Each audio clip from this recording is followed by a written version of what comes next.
Hey everybody, welcome to the Death Battle cast. It is the final day of the Save Death Battle Kickstarter. Holy crap, guys. Dawn of the final day.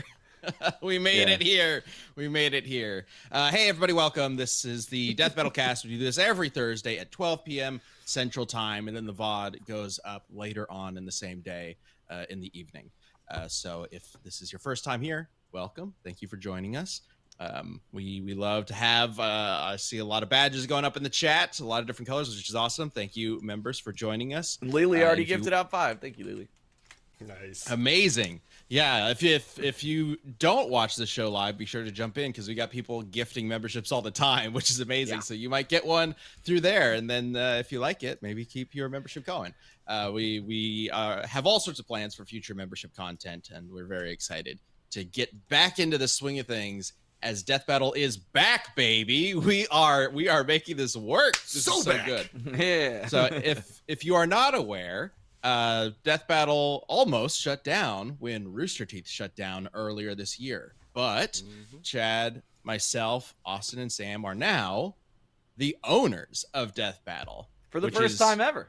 Yeah, for the first time ever. We've never been. I pitched the show to a company, Screw Attack, over 10 years ago, and it's been under those companies ever since. So now it's under us. We control everything, including who works on the show. And we, of course, wanted to bring back everybody, as many people as possible from the team that made the show last year in 2023, a season that I feel like a lot of people say is our best season yet. So we want to recapture that and also move into the next era of Death Battle. And that is the plan right now, thanks to our Kickstarter. If we bring that up, we initially aimed for a $75,000 goal because we were thinking like this will be enough to like get started with like 4 episodes that we've already kind of started, and then you guys crushed it in 20 something minutes, and now we are at 700. We're over 700,000 with less than 24 hours to go, which is incredible. And I keep saying this, and I apologize if you guys are tired of me saying this, but thank you so much for making this possible. Because without you guys, this wouldn't have been possible. It just wouldn't have. And we are absolutely dedicated to making sure that the Death Battle channel returns to, its days of glory with new episodes every month, and of course additional content as we continue forward. It is going to be a new era of Death Battle, but we also want to capture a lot of what made the old era so special, especially in those last few years when the team started really growing and a lot of the newer people really got their groove on with the show. And I feel like there's a lot of episodes last year in particular that really showcase how much the show has grown. Yeah. And we don't forget any of that. So we are excited to get to the next step. Doing it for a bit. You guys got a lot to do. A good bit. Yeah. Yeah. So if you've looked at the Kickstarter, there are...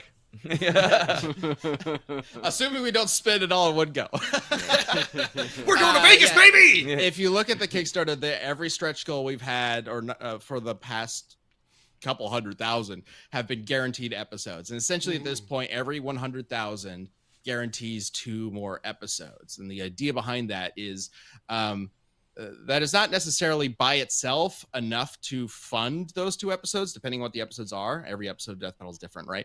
But we do also plan, like the whole goal, and the goal still is to still get sponsorships and memberships on YouTube.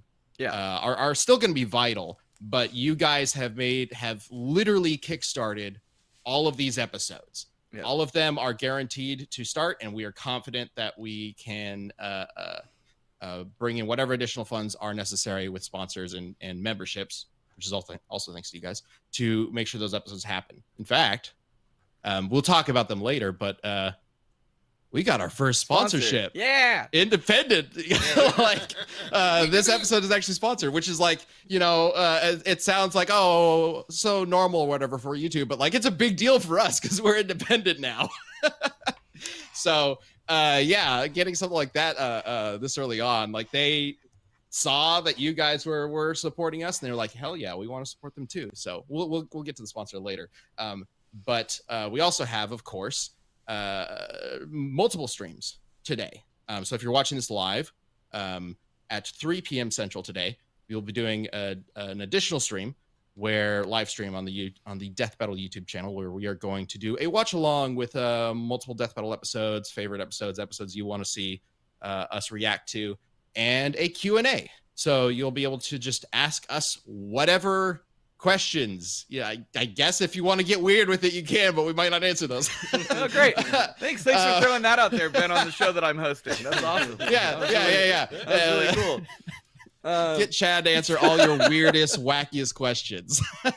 And then after that, at 7 p.m. Central, we will be doing our first ever live D&D actual play show.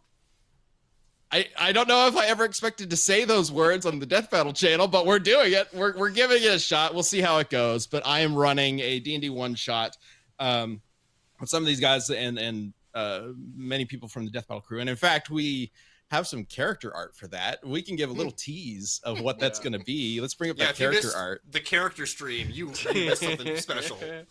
Look at these characters. So I don't want to give away anything, although I think one of them is kind of obvious who's playing them. What if Boomstick but Hippo?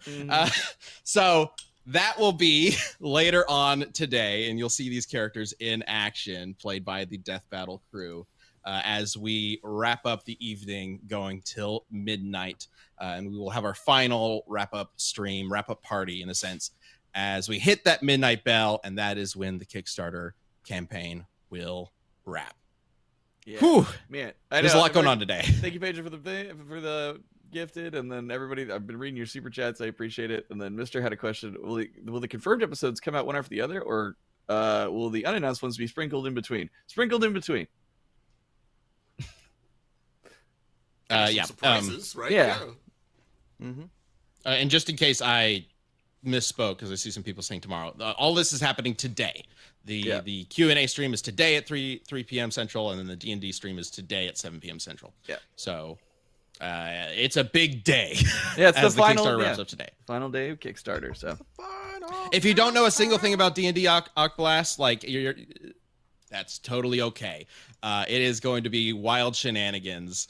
I basically wrote up a one-shot like 2 years ago, and the idea was it is an 80s or 90s cartoon with, like, think Ninja Turtles or Thundercats, but like in Alien. Like the movie Alien. What if when they found the xenomorph, they called the Power Rangers? That's essentially what the one shot is. So if that sounds fun to you, tune in tonight. All right, but if it doesn't, tune in anyway. We'll change your mind. See how stupid it is. Yeah. All right, we got to get to this matchup though, because we have a matchup today that has been requested for a very long time.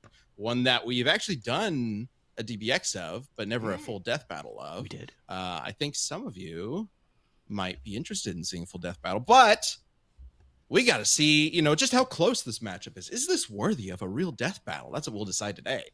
We are talking about two old evil geezers who just love being fucking evil. Palpatine from Star Wars and Xehanort from Kingdom Hearts. So, the way this is going to work, we got Liam, good old Liam Swan, representing Palpatine. Yeah. Or as, his friends call him, Sheev. Sheevis. And yes. And we have Billy representing Master Xehanort. Oh my god, no. Oh, yeah, that's planned, yeah. I thought about shaving to match, and then I was like, I haven't seen that in 20 years. I'm starting not. Sorry. And more importantly, your partner would be affected. But either way, so they are going to be debating throughout the rest of this show, and it will be up to you all watching this live to decide who will win this debate, whether it is the evil cackling maniac Palpatine or the mastermind Master Xehanort. So let's get this started with Palpatine. Liam, 60 seconds on the clock. Tell us about old Palps. Sheev Palpatine. I'm waiting for that clock, but I can go. Yeah, there it is. Sheev Palpatine is the most powerful Sith in Star Wars history. His power eclipses every other Sith that came before him, including the ones that are veritable gods. He is a dark side nexus. He's so fucking evil and came back from the dead so many times that he became like the center of dark side energy in the universe. He corrupted an entire planet and turned it into an even larger dark side nexus. He's unbelievably powerful. He knows every single Force technique in history, including ones that aren't known and including ones that he created. He is a dark side innovator. He has battled Grandmaster Luke Skywalker in Legends, who is just one of the most powerful characters of all time. Palpatine is unbelievably strong. He is unbelievably varied in the techniques that he has. I used to think this was an easy dub for Xehanort just because of all of the goofy Kingdom Hearts shit, but there is something that we'll get to that I think actually gives Sheev the win here genuinely, and I was surprised to find it. But the guy is an absolute beast. He's been around forever, and I think he's crushing. Did he he's influence the Masters timer Xehanort. to give you more time? Yeah, like I think Liam used the Force to reset the timer. So I looked down at the clock and it said 48, and I was like, "Oh, no, it magically No. gave you more time. He reached through the dark nexus and gave him fantastic." Yeah. Okay, I'm so glad. I got really scared for a second. That's why the pitch started to kind of like taper off there at the end. Yeah, It yeah. wasn't quite as strong. unlimited It's very timer. Like, Yeah. no. So he sounds like the. Oh, hello. Who is Whoa. this? Heartless. All right, Mr. Heartless, please tell us about Get out of here. Xehanort. Oh! Oh, Swan, you think you're the one fighting just one badass phlegm wizard. But I don't think it's quite that simple. With the Nort, you're fighting at least 5 versions of the same dude. Like maybe 8 as a bonus ringer. Guided by cold calculating genius that'll make you face your fears.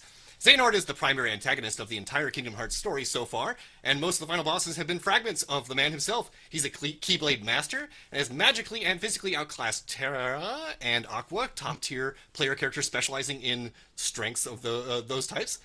The sanctuary of his heart's a battleground, and he seeks the true balance of dark and light, all for the goal of summoning Kingdom Hearts and remaking existence to his standards. Sheev's got lightning. Xehanort can also cast that, and fire, and ice, and gravity magic, which can suck an entire realm into black holes, and also time magic that can freeze Michael Mouse himself. Speaking of which, time travel, oh boy, don't think twice, I'm covering that too. Just remember, Liam, when you walk away, you don't hear me say, Master Xehanort wins this simple and clean! oh, Billy, I'm so Wow. happy to have That was you like back that on was like an cast. epic rap battle of history there. Yeah, I right? got smoked.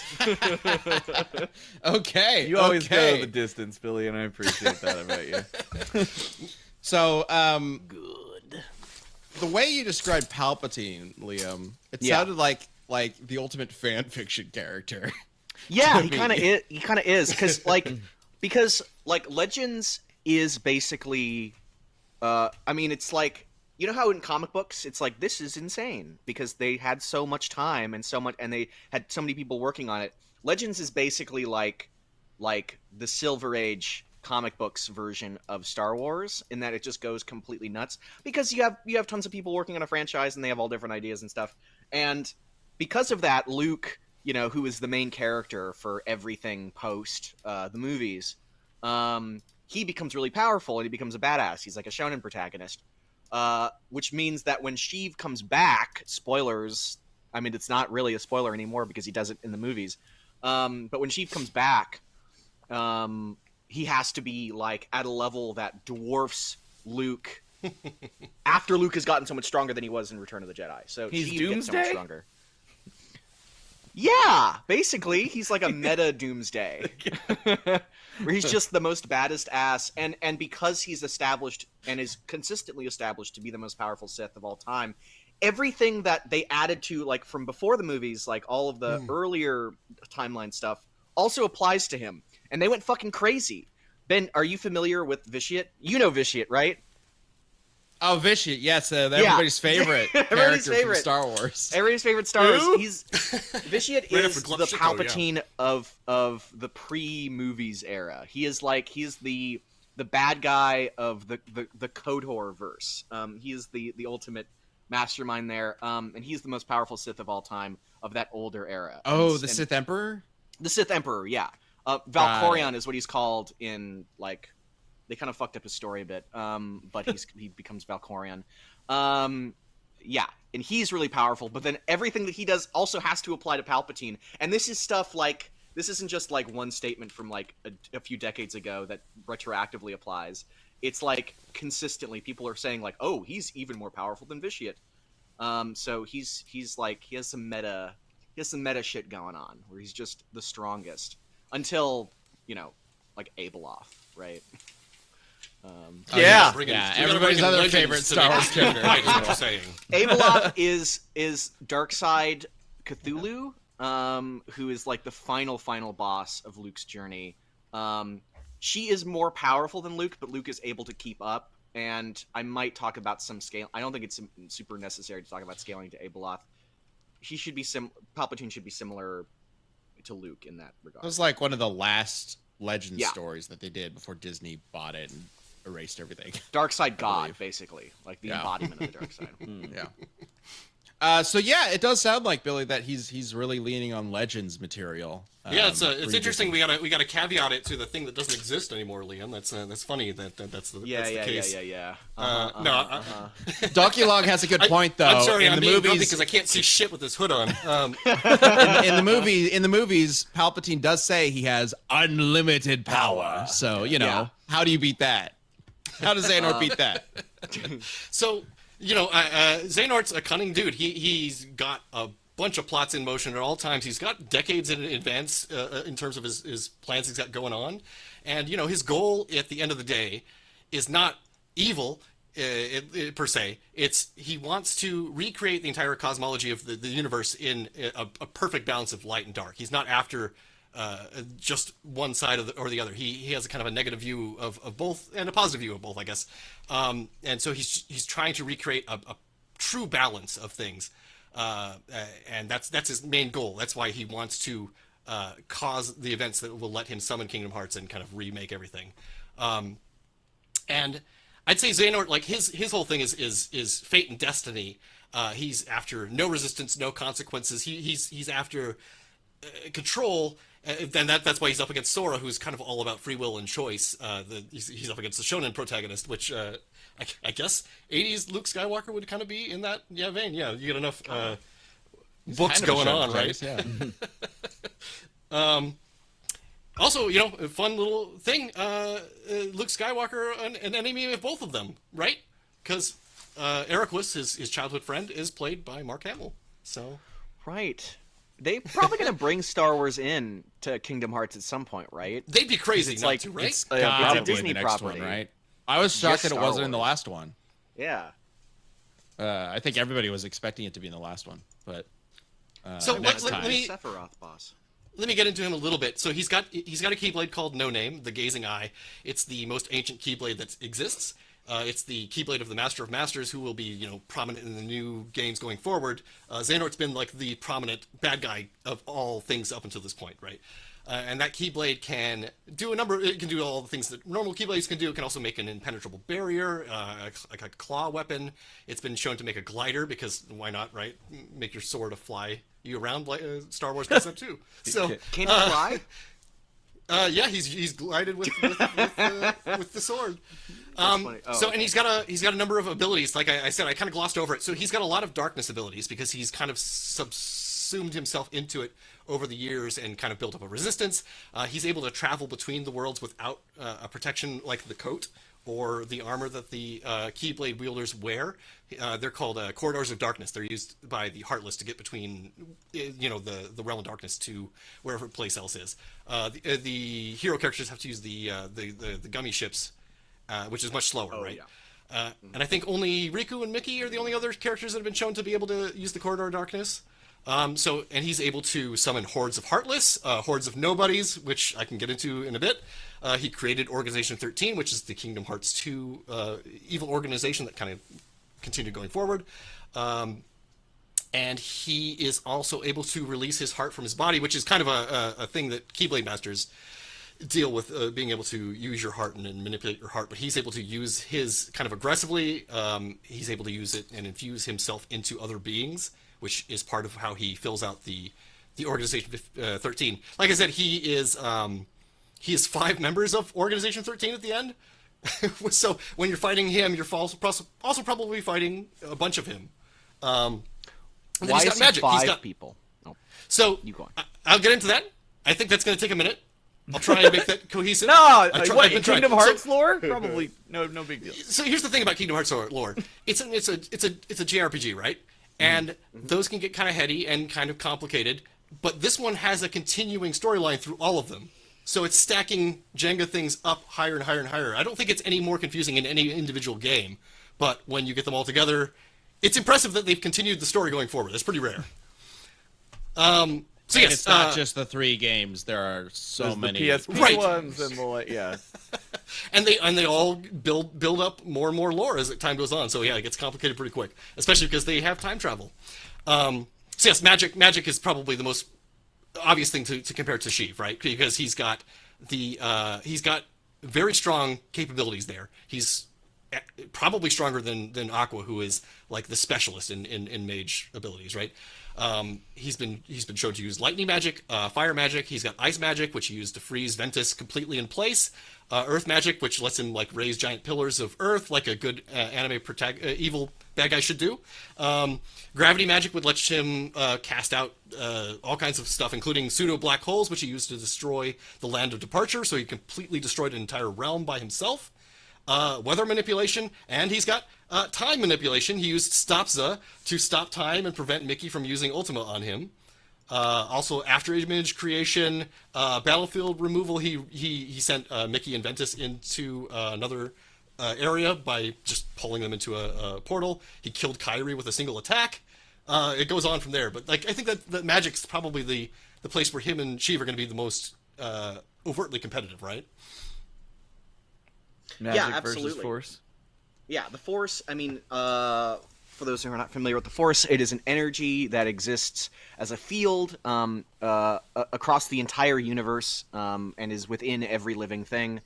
The manipulation of the Force is essentially the manipulation of matter and reality itself. And like I said, Palpatine has been stated to know every single Force technique in existence, including ones that aren't known and ones that he has created himself. So just like a quick rundown, he has the famous like Force Lightning, which is like an extremely powerful technique. Telekinesis, he can move things with his mind. Telepathy, he can invade your mind and control you and make you do things. He was able to like do this on the planet Biss, where he just like slowly corrupted the inhabitants' minds like over time, like a planet-wide amount of it.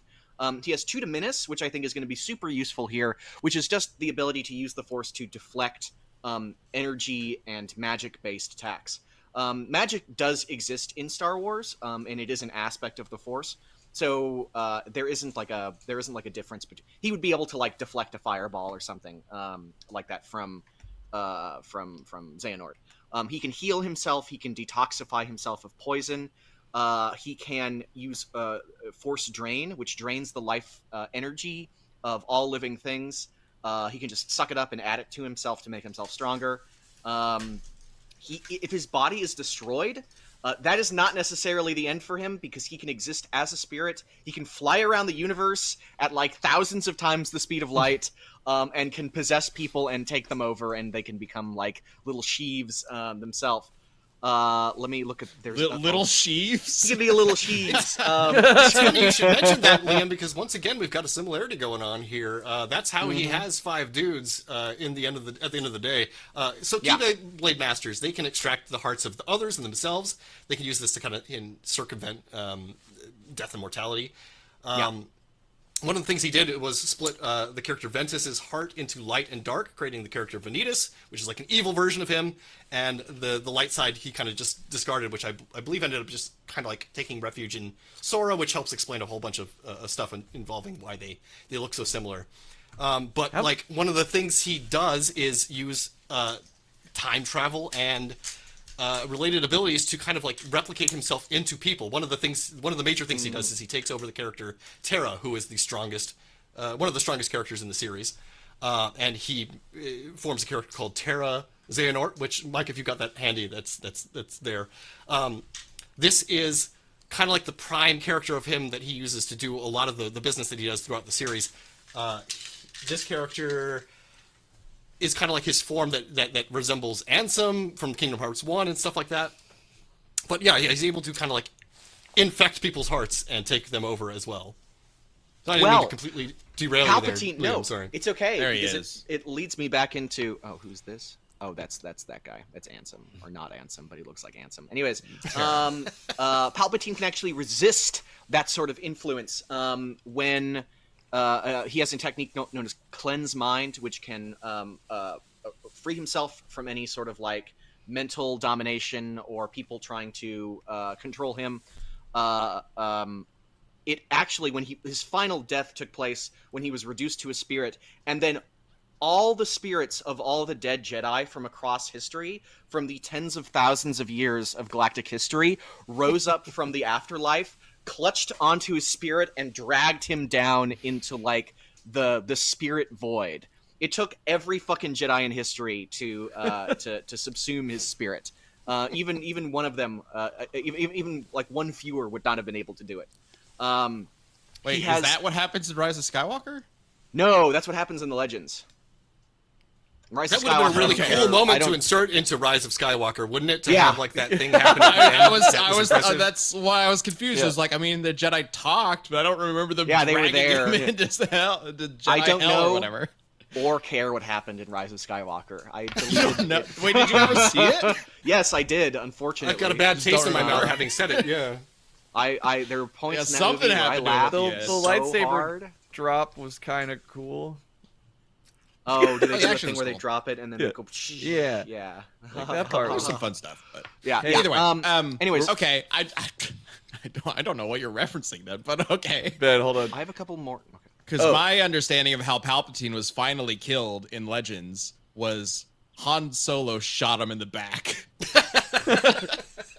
I think that was one of the steps to end Palpatine. Yeah, this, I mean, he was wanting to possess their child. Yes, He yes. was wanting to possess Anakin Solo, who was like still in the womb, I think. And sure. Han was fucking pissed and shot him in the back. Well, that's how reading we all got that. his soul out there again. Remember? Then they had That's to one of the drag got main- the soul out, and then they went. That's one of the troublesome "Ah," things and pulled him in. about Sheev, right? Because like, you know, obviously Mace Windu very powerful. It's one-on-one fight. He totally murked all the other dudes in the room. Yes. But like, it was still a one-on-one fight. And was he completely overwhelmed, or was he waiting to manipulate Anakin? It's like It's He's debatable. always playing mind games, right? Right. Yeah. So Lily but, with a really big super chat. It says, Liam, if Legends Palp is so powerful, why can't he give his clone genitals? See Dark Empire. And I just wanted to say, you couldn't have given me a better segue to our sponsor. Let's talk about some smooth genitals, Ben. I mean, okay. Yes, that is indeed what Manscaped helps you with, as well as other, trimming and grooming needs. But yes, our first ever sponsor for Independent Death Metal Cast is Manscaped, who was willing to come back, excited to come back and support us after seeing what you guys have done to support us on our Kickstarter. Again, our Kickstarter is going on right now. But Manscaped is sponsoring this episode of Death Metal Cast, and yes, it is the very same Manscaped, if you're not familiar, that you might have seen on Shark Tank. Manscaped wants you to celebrate the perfect summer with a trimming companion that will keep you looking cool, even when it's sizzling outside. Manscaped has you covered with the Lawnmower 5.0 Ultra. That is what this trimmer is called. And it's got a new color, the White Hot color, which is just Woo! like, it is exactly what you think it is. So you can get your White Hot Lawnmower 5.0 Ultra, and just saying that sounds freaking rad. So in a sea of options to choose from to perfect your grooming routine, Manscaped shines, and they're riding the white hot waves with their special edition trimmer in white. There are limited quantities available in this special color, so if you're going to get it, you got to act fast. The Lawnmower 5.0 Ultra, I'm going to say the full name every time I mention it because it just sounds cool, has been updated across the board. There's new updated blades, including the special foil blade, which will leave you feeling bare and sleek. And switching between two different blades is a breeze. In fact, because there's the two different types of blades, it's like having two different trimmers in one without breaking the bank. And I've actually had an electric razor from Manscaped that's lasted me many years at this point. So I can confirm their stuff works great and it lasts. And I believe you also have one. Yeah, Chad? they were super cool. So not only were they like, yeah, we want to sponsor Independent Death Battle, we were like, that's amazing. And I was like, hey, total random coincidence, but my old beard trimmer just broke. And they were like, we got you. And so they sent me the beard hedger, and it is awesome. So much better than my old one. And I absolutely love this thing. So I feel like my beard has never had better alliance. I like it a lot. So another positive for Manscaped. So join the 10 million men worldwide who trust Manscaped for all their grooming needs and get the special edition Lawnmower 5.0 Ultra in white hot while supplies last. You can get 20% off plus free shipping with the code DBC at manscaped.com. That's 20% off plus free shipping with the code DBC at manscaped.com. Thank you to Manscaped for being cool enough to be the first ever sponsor for Independent Death Battle, joining you guys in helping bring Death Battle back. All right, so let's get back into... Go use the code. Show them the power of this community and appreciation for being the first sponsor. Thank you. At least check them out. There should be a link below, I believe. At least check them out because it's really cool to see sponsors coming in to help support us the same way you guys have supported us. And we do really appreciate everyone who's willing to jump in and give Death Battle a chance to move into this next era. All right. So, and yes, AGG in chat says, stop breaking all your things, Chad. What's going on? Yeah. Hey, AGG. AGG is a friend. And yes, everything in my house has been breaking. It's been a saga. I feel like that ends up happening to everybody at some point. You just start breaking. It just won't stop. My microwave just cooks when it's off now. I had to go turn the breaker off, and I have to go. That's more convenient, I feel. You can just open it up, pop something in. You have to press the button. Your hand in there. Yeah, that's not concerning at all. That it's just you're welcome. He just it finished cooking something, and then it was like, what if I never stopped? And I was like, when the door's open, it stops, but then when I close it, the lights are off, but I just hear this and I'm like, okay. I was like, maybe it's just the fan, but that sounds like it's microwaving. So I had a piece of bacon, and I tossed it in there and just shut the door. And again, everything's dark, but then I just start hearing the bacon start sizzling and popping, and I was like, uh-oh. So then I had to just have a a constantly generating radiation. Yeah, I had to go kill the breaker. So I was playing this video game Wheel of Fortune, and the answer was built-in microwave, but I in my stupor said always on microwave, and I fucking died thinking about that concept, just constantly. I have one. So what you're saying is you will this into existence. Yeah. Do you want one, Liam? Yeah. I created an always on microwave. Buy me a new one. I will happily give you this one. All right, well, speaking of always on and radiation and things not working out very well, let's talk about how that maybe applies to these guys. What are their weaknesses? How do you beat Xehanort? How do you beat Palpatine? How could you possibly beat Xehanort? So, we didn't really talk about time travel. Time travel is a big component of how he's involved, right? And time travel rules are a little complicated with Kingdom Hearts, but it's kind of basically predestination. You can't change the past is a big element of it. So to time travel, you have to abandon your body and become just a heart. You can, in doing so, you can travel through time. And if your heart has ever been separated from your body in your lifetime, you have the capability to do this, but you have to learn how to do the actual time travel itself, which is why in the game Sora and Riku are able to time travel as well. You need to have a version of yourself present where you're traveling, or at least strong memories of you, and you can't change what's going to happen because, again, that's the actual nature of what happened. And to so prevent he you can from time travel, but he can't change the past? You can't change the past from what has happened, but that's not the end of the story, because if you effected change while you were there and that's what happened, that's what happened. That is part of Xehanort's story. So another what? limitation is. Yeah, another limitation is when you return to your body, you don't have the memories of what you experienced. You kind of like a feeling of it, but it prevents you from being able to bring back future knowledge and stuff from the future. That's a ripoff. But so as part of this, in his history, the timeline of Xehanort is he takes over Terra's body. Terra is one of the 3 Keyblade Masters that stars in Birth by Sleep. Or not, he's not a master, but he's close to a master. He's the strongest, kind of one of the strongest characters in the series. Right, exactly. I guess, yeah. And so he takes over his body, and he travels to another world where he meets a character called Ansem the Wise, and Ansem teaches him about the heart and darkness and research into that kind of stuff. He eventually deposes Ansem, shoves him out, takes his name for himself. At this point, he splits his heart into out of his body, which creates Ansem the Seeker, which is the boss of Kingdom Hearts 1. This character then goes back in time to meet Xehanort's younger self and gives him the ability to travel through time, as well as summon the Keyblade that he does, a number of other abilities. So he's able to travel through time to affect change. It's just that had to happen. Xehanort's kind of history is, and his kind of philosophy is about fate. He believes things are going to happen. He believes that's what's going to occur, and that's why he's so sure about what he's going to do. So yes, you can change the past, but that's what had to have happened. So when you mean what had to have happened, is because I'm not familiar with what happens beyond Kingdom Hearts 2.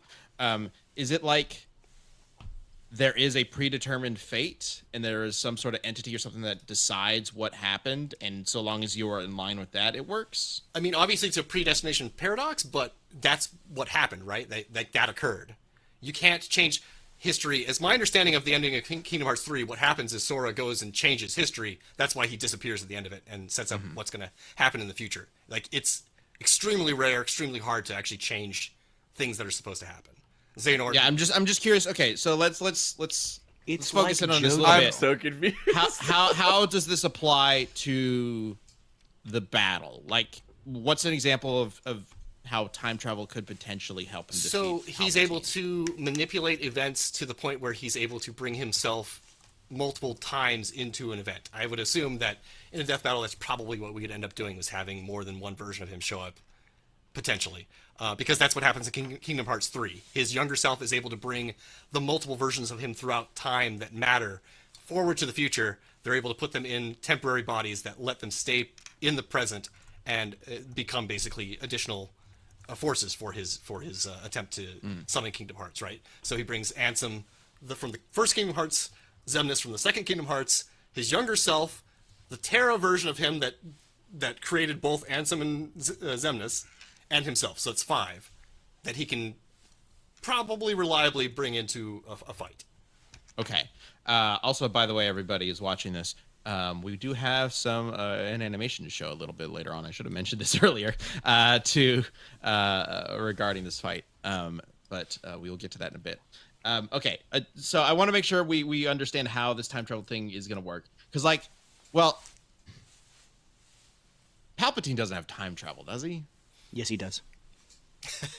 He's actually pretty actively trying to get onto the what is that the thing that was in Rebels, Liam? You mentioned that's a current or maybe current plot point in canon Star Wars. Is he's trying to access the in between space? I don't know what that is. That allows time that's travel. not what I'm talking about. But that's interesting. That's interesting. So in that's not what I'm talking Legends, about. he did right. time They travel. have a kind of relation there. He hasn't done it, but he is capable of doing it through his manipulation of hyperspace. That's like Palpatine's most powerful technique. It's his ability to open up wormholes into hyperspace and then utilize that destructively, which we could also use to enter hyperspace. And entering hyperspace does allow you to time travel if you are able to manipulate it that way, which Force users are. Even lower level Force users can expand their awareness to encompass hyperspace and navigate and understand where everything is. Hyperspace is I'm sure it has multiple different like definitions across its history, but in Legends it has been expanded to not just be like wormholes. It's like a separate higher dimension that you basically like. It isn't about like how far away you are from something. You basically can get there instantly. It's something about how difficult the path to get there is, which is what takes time. But essentially, when you're moving through hyperspace, you're moving at like infinite speed. So you can get anywhere instantly if it's like a straight shot or something like that. You can also travel through time. And there are characters that have gone into hyperspace and then traveled through time. Sheev has not done this, that to my knowledge, but he could. I kind of wanted to...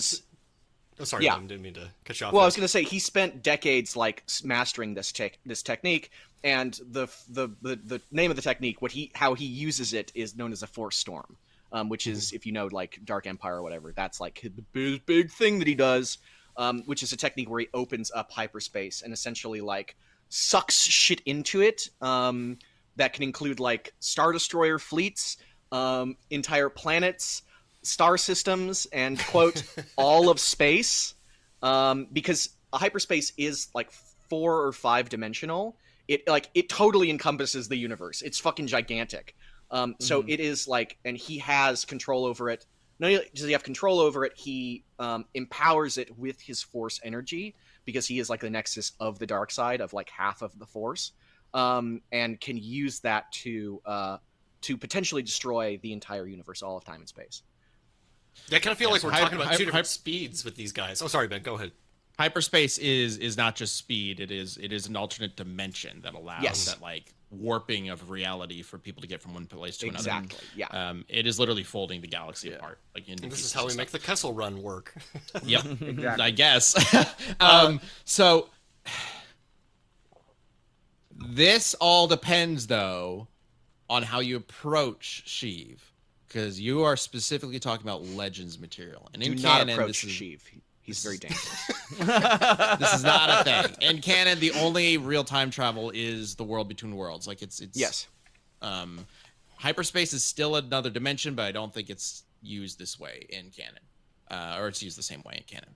So depends on you guys watching. If you think it's fair to bring in Legends Palpatine, then this is absolutely. Can I just make my Legends pitch? Can I like Well, voice it? I think just that it for- makes 'cause- it the more open kind of fight. Honestly, like I Yeah, like like- Legend stuff. Like Canon Palpatine gets squashed. First of all, that's like the patch-up only works with Legends. Okay. But I want to make a pitch about Legends just in general, because Legends was Star Wars until 2014, and the only thing that made it not Star Wars was a corporate, like a legal are proceeding you saying in the that real the world. power of Mickey Mouse is not enough to win the day? I don't buy that bypasses. here, Liam. Yeah, and Palpatine and Xehanort scales to Mickey. Exactly. It is essentially like looking at comic book history from anything before 2014 and going, we're just not going to use that. I know that they are different, and I understand that like there are like I wouldn't scale Rey to Legends Palpatine. That wouldn't make any sense because Rey as a character never interacted with Legends Palpatine. But if you're going to composite the characters, I think it just falls under regular composite rules, and Legends Palpatine was just Palpatine for like 40 years. So I think that using Legends just as a standard is fine, and then the decision comes up about like how does it affect the matchup? Because some matchups you can only use Legends. But if you put like Legends Luke against like Paul Atreides from Dune, fucking what? There's no point. It's Right. fucking over. The thing you have is, to use canon. if you're going to use Legends Palpatine, then Yeah. you have to give Xehanort the height of his ability, which is kind of what we would do anyway, right? Which That's means he fine, gets yeah. the Keyblade, which means he can summon Kingdom Hearts, which lets him remake the universe. It gives him full power. It gives him a number of abilities that he doesn't have by stock, and he's already pretty insane, right? The Keyblade is like a man-made counterpart to Kingdom Hearts. It kind of just unlocks it for us, and that lets him basically do whatever he wants. It took the combined effort of Kyrie and Sora, Donald and Goofy fighting him in his mind, and all the other Kingdom Hearts Keyblade wielders fighting him physically at the same time to stop him from doing this. And he one-shot Sora in the process. Sora just has anime protagonist, shields, so he got better. I think one other thing, just to circle back a little bit, like it comes down to two types of speed, right? They've got their physical speed, which is kind of, I feel like it's kind of even. He's at least faster than the eye can see, possibly faster than light, both of them in terms of physical movement. But like he scales to Aqua, who traveled the realm of darkness, which is an infinite realm, and she reached the end of it. That's infinite It doesn't speed. matter how long it takes. That's infinite. Yeah, like. So It's one of those. One of those. Well, I Yeah, never finished exactly. that game, so actually she. So it doesn't my count. version- Yeah, you're right. it doesn't count. No, I'll give you one thing though, Liam. I think that Sheev has got him on point for one-liners. There's no debating there. Yes. Yeah. Sheev has got the do it. He's got all of the great the one-liners. We love him. In fact, Mike, I think we covered this in a DBX. Did we not? Do we have that clip? We did. Maybe we should show that off, and then something that currently isn't on YouTube. Let's go ahead and see that.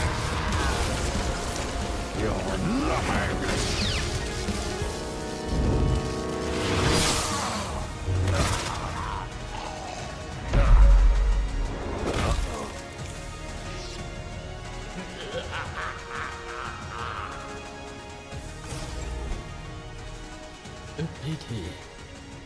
It seems you didn't have the heart.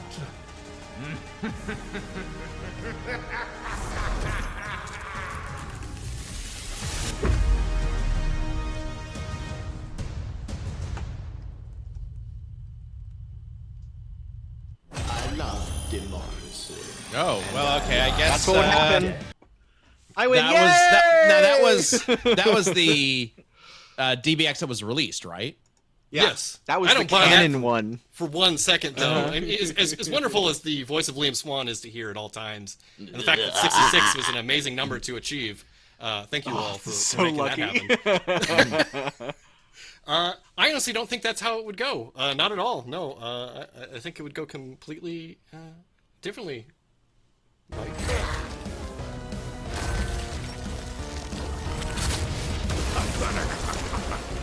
Your heart is weak.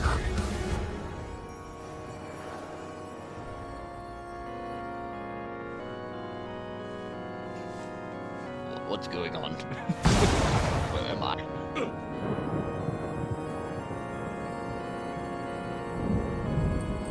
Come, Kingdom Hearts.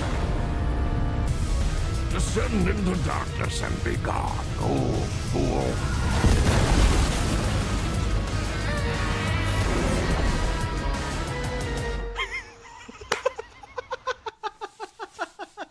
yeah, that feels more Oh, accurate. he got fucked up. That's a much cuter Scream I did. When Devil said that over to us with the dive to the heart that he's standing on. It's just like beautiful. Thank you for making that happen. Oh, my God. he did that. He improvised the. Yeah. I don't think we ever that shit specified looked where awesome. it was. It was just Oh, that's so amazing. sick. I love that. Okay. So That was let's the Legends start, version. Let's start wrapping this up. Yeah. And so that we can get to the vote. So, Liam, final arguments for Palpatine. Is there anything you haven't touched on that you want to make sure? I mean, there were a couple powers that I listed, but they're basically all stuff like that. He essentially can do everything that Xehanort can do, like mentioning the elemental attacks, he can do that. The doppelgangers, he can create clones of himself. I think that he can match everything that Xehanort can do, if not more, with the knowledge of all Force, like Sith users, all Sith throughout the history. He can drain Xehanort of his energy, he can mind control him, and ultimately, I actually do think the Force storms that he can create are more powerful than even Kingdom Hearts, because Force storms are tapping into energy that is from like the fifth dimension, like infinitely beyond just remaking a single universe. He is like fucking with the cosmology of Star Wars. He's ripping it apart at a much higher level. I think he's more powerful, and I think that the fact that Jedi, even weaker Jedi, can enhance their Force abilities, their sense of the world to navigate while moving at infinite speeds in hyperspace would put him also online with that Aqua feat.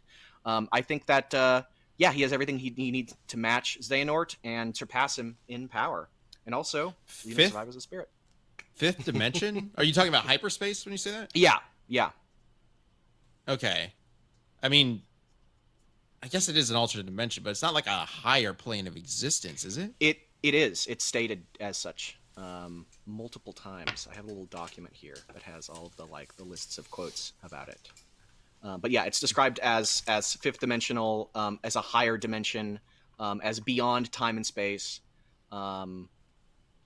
Yeah, and it's composed of hypermatter, which is the higher dimension is an explanation for why stuff is able to move like across space infinitely fast, because it's operating like at a completely different conception of like space. It isn't moving from point A to point B. Point A and point B are like the same relative to hyperspace. Gotcha. Okay. He can also use this thing called Dark Force tendrils, which just are like tendrils of Dark Force energy that instantly annihilate anything they touch. That's just also a thing. So, fuck, Okay. right? Sure. All right. So he can become what? A tentacle monster that kills you by Big Bill touching tentacle you? monitor. That's Abeloth. Abeloth is his tentacle. You didn't even bring up Fortnite. Oh yeah. So somehow Palpatine is I was returned. waiting for that. Yeah. Yeah, I forgot about that. So somehow Palpatine has returned. The announcement that he makes to the galaxy, that is canon to Rise of Skywalker. I'm not joking. This is canon. It's what the message at the beginning of Rise of Skywalker is referencing when it's like he sent out a beacon that talked to everybody. That canonically happened in Fortnite. Not like there's a Fortnite version of it. It happened only in Fortnite. That's the only way you could have seen it. It was a promotion for the movie. That's canon, which means that Palpatine is canon to Fortnite, and it means that he scales to everybody in Fortnite. That's you didn't hurt yourself stretching there, right, Liam? You're okay. Not at all. That's not. It's not a stretch. That's what's so fucking stupid. I didn't make that decision. I didn't make the decision to make it Fortnite. I counter your Fortnite with Winnie the Pooh. We kind of talk crossovers. No. We're not doing that, boy. So Yeah, look, give us the wrap up for Xehanort. So Xehanort's got speed, I think, superior. He's got the ability to time travel, which Palpatine wants but cannot have. He's got an intellect that is at least comparable. He's been voiced by Spock, Roy the Replicant, Doc Brown, all amazing. He's the man who's behind all of it. I think he takes this pretty easily. A smaller version of him, the Terra Xehanort, kind of tanked Donald doing the Zeta Flare, which is an improbable move that should have just one-shot everything. He was able to block it with a swarm of Heartless. Yeah, I don't think that there's any real comparison if we're talking about a serious fight here. Can you explain to me how he possesses people or how he controls people? So he's able to remove his heart from his body and kind of infuse it into people. I assume that needs a little bit of prep work from him, but given time travel, I don't think that's a big issue. He obviously was kind of like working Terra over for the ability to do so, right? Because it was a strong person that he could take over that was basically a Keyblade Master. So I assume he just saw somebody that fit, and that's what he went for. So it's not something you can just do. I don't think he can just do it instantly. I don't think he's going to take over Palpatine in this fight. But at the same time, he doesn't need a coat. He doesn't need Keyblade armor or anything like that to walk the corridors of darkness. I think he's got pretty good immunity to Palpatine trying to do the same to him. I don't think that's even a remote possibility between the two. Okay. Well, with all that being said, I'm going to start the poll in the chat. And in the meantime, Chad, what are you thinking? Who do you think is winning Kingdom this? Hearts lore, man. My flipping brain. I'm sorry, by the way, Chad. I tried to make this streamlined for myself, but he's 5 dudes. So Yeah, it's a lot. It's a lot. I've been there. So I do like the argument that Xehanort scales to Mickey and the mouse destroyed Legends. So, clearly also beat Yoda in the death battle. Is that all that matters to you? All this other stuff about scaling to other characters doesn't matter? Okay, Fortnite. If you're gonna go that route, Chad, then I brought up fucking Fortnite scaling. I mean, that's Well, that's I'm throwing the counter to that, Goku? right? Okay. No, I have no idea. I think I thought this battle was much more of a stomp going into this, but I thought Liam did a really good job and brought up a lot of really interesting stuff. Though a lot of it felt very like, presumably he could do that because you were working with what you had. So, right. I'm gonna go with Billy on this one, but it's close. I'm guys wanna, like, expecting Xehanort to take this win, but this is up to you guys in the chat, so you can go ahead and get your votes in. I'll leave it up for just a little bit. But Oh no, the stream crashed or something. Oh, no, Yeah, it just fucking skipped. It just chicanery. skipped. Alright. Yeah. So, well, welcome to live streaming. Yeah. So I'm expecting Xehanort to win this. I'm leaning that way as well. I think you would have had a little bit better of a chance if Fortnite hadn't been brought up at all. To be I'm fair, sorry, Liam. Chad was the one who brought it up. That was not trying to sabotage you. I thought they would like to know that interesting. I thought it was tidbit. funny. Fuck. Same. Everyone, no. Oh my god, that's so annoying. Oh my god.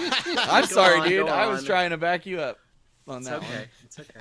I would love to see the researchers unleashed on Legends. That seems like a very No one can interesting take route. a joke. No one has a sense of humor No. anymore. This is not a place for jokes, Liam. Not at all. This is No. dead serious. Serious Fortnite? conversation. How Yeah. dare you, Liam? No. All right, we are wrapping up this poll with Whatever. our winner at 64% of the vote, Ah, so close. Xehanort. You almost had it. Another Ah, reference. look at that. Hey, there he Should have is. just shown Thought it would this. have been so cool. What are you gonna do? Yeah, exactly. What's he gonna do? All right, so Xehanort takes this, which is interesting because it looks like the DBX, which is also based on a vote, went the other way around. So we have two differing voted results, which means that this obviously needs to be settled Yeah. in a place that isn't relying on votes. Hey, that's what Death Battle does. So maybe we should do this as an episode. A second DBX. Yeah. So hey, let us know if you think this should be a death battle, and if you don't think that, like, let us know another character that each one of these guys could potentially fight. But I have a feeling a lot of people are going to want this to be a death battle because this sounds like it would be a lot of fun. And then we don't even have to animate it. We have both endings. No, I'm just kidding. We just reuse the DBX animation. Independent But death we battle. put We're on the other saving end. money. No. No, and if you didn't know, Palpatine and Xehanort in that DBX were voiced by these two guys are here, Liam and Billy. So I think they did a phenomenal job and would probably come back for the death battle. That's awesome. All right. Thank you, everybody, for tuning in for this episode of Death Battle Cast. Again, if you're watching this live, we are doing multiple live streams today. In 2 hours, we will be kicking och our Q&A/watch-along live stream as we check out episodes of Death Battle and answer your burning questions about the show as we are counting down to the last hours of the Kickstarter, the #Save Death Battle Kickstarter. We are currently, I believe, over 713,000 and still going towards, we got one more stretch goal that we could potentially hit before the end of the Kickstarter. We'll see if we can get there. Regardless of where it ends, you guys have been amazingly supportive of the crowdfunding campaign, and we are so happy that Death Battle is coming back. After the Q&A stream at 7 p.m. Central tonight, we will be doing our D&D show. If we bring up that artwork as well of the characters, just in case anybody missed that. These are the characters that some of the crew will be playing in a D&D one-shot that I will be running, and that they are very much a colorful crew, so we'll see what happens. And yes, one of them is playing a dog. And that's A robot Sam. dog. And that's Sam. But you'll have to see who's playing what, aside from that, apparently, on the show tonight. It's gonna be a lot of fun.